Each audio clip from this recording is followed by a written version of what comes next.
They've been investigating this Russia hoax for 2 years. Think of it.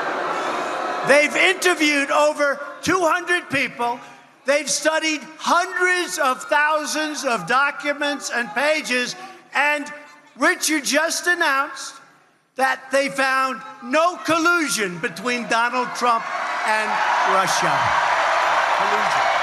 Big applause line Monday night, El Paso, Texas, repeating his claim of no collusion. This is Senate Intel Committee Chair Richard Burr said this week, so far, no direct evidence of collusion, as the president said, between Russia and the Trump campaign of 2016. Are they near the end? Here's one man who might have an answer. Republican Senator Jim Risch of Idaho serves on the Intel Committee. Sir, how are you? And thank you for coming back to our program. Bill, thank you so much for having me. Delighted to be here. Two specific questions. I'm reading that you're near the end. Is that true or not? Well, first of all, look, I'm number 2 on that committee, but Richard Burr is the chairman of that committee. Richard has just done an amazing job on this. He's dedicated a good share of his life to this over the last 2 years. He knows what he's talking about. We've looked at hundreds of thousands of documents, interviewed hundreds of people. The president's description and Richard Burr's description are absolutely accurate as far as I'm concerned regarding this claim of collusion between President Trump and the Russians. So to be clear, it's just not there. To be clear, there is no collusion that your committee has found. There has been no collusion. There has been no evidence of collusion. Now, I understand, I've heard some Democrats say, well, you know, you can use circumstantial, tying together facts and get there. It's not there. I was a prosecutor. I know what evidence is. It is simply not there. People need to listen to the president when he says that and listen to Richard Burr when he says that. And I'm hoping somebody will go back to the original story that the New York Times wrote, I think on February 14th of 2017, where they said they had all these witnesses of government employees who have proof of it. Where are these people and where's the evidence? Somebody needs to have the New York Times come out and tell us where they got that from. Did you hear Senator Mark Warner, the Democrat from Virginia, also on that committee? What he said is that, hang on here, we got to bring all these people back because there's new information. The story shifted and changed. I'm paraphrasing his words now. But he's insisting that many of those people will have to be re-interviewed. What is your view on that? Look, Mark Warner's a good friend of mine. I've had lots of discussions with him. I've listened to him in the committee very closely.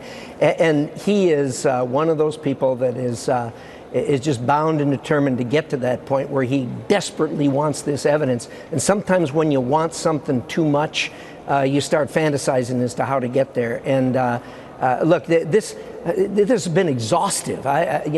This is my third investigation. I was in the original torture investigation on the Intel Committee. I was in on the Benghazi investigation on the Intel Committee, and this is the third one that I've been involved in, and this one is the most exhaustive of all three of those. You're saying that, I'll let you get a minute there to put your earpiece back in there. That's all right, thank you. You can still hear me, right? You're saying he's fantasizing about what is not there?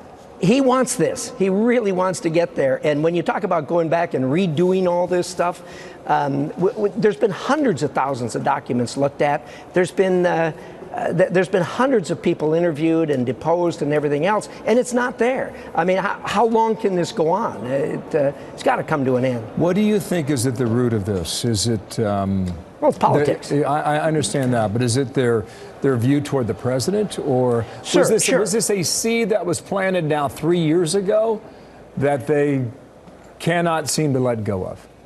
Well, they can't let go of it. But look, I've run 34 times for office. I've been a governor, a lieutenant governor, almost 30 years in our state senate. I have never seen the hate and vitriol against an individual that there is against this president.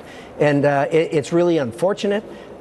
It's a fact of life, but it is driving lots of things in Washington, D.C. today that it shouldn't be driving. We got a lot of important things to do here, but all day long, every day, if you turn on the TV, the story is about Donald Trump, and in a very negative fashion. So you're suggesting it was politics, as you said there a moment ago. They want the issue, and they do not want it concluded. That's what you're saying. Well, they don't want to conclude it because, believe me, having been a prosecutor and been through these other investigations, this crop is very ripe, and it's time to get it into a report, get it out to the American public. And when the report is out there, the people that support the president are going to look at it and say, look, there's no evidence here. The people who don't say, yeah, but we all know how bad he is and he must have done it. And if you look at this and look at that and kind of tie all this together, certainly he concluded. And it's not there. Yeah. It's flat not there. I hear you. Made that point repeatedly here. In the 20 seconds left here, hearing on Venezuela today, what can the American people expect about the push there to get more democratic government in Venezuela? Well, the United States government is fully bought into and supports the new administration of Juan Guaido. We want to support the Venezuelan people. They have done exactly what people should do and government should do. They use the rule of law to make a change. What they did is they removed the president pursuant to Section 233 of their Constitution, just as United States can remove a president. They did it. They did it lawfully, and it's time for Mr. Maduro to quit pretending he's the president. Okay. He is not the president. Right. Just one final thing on the Russia report. Is it coming soon or not? You know, I'm going to defer to the chairman. I'm going to defer to the chairman. February 2019. You said it yourself. You're exhausted. This is over. Senator, thank you. Jim Thank Risch, you. Idaho. Appreciate you coming on.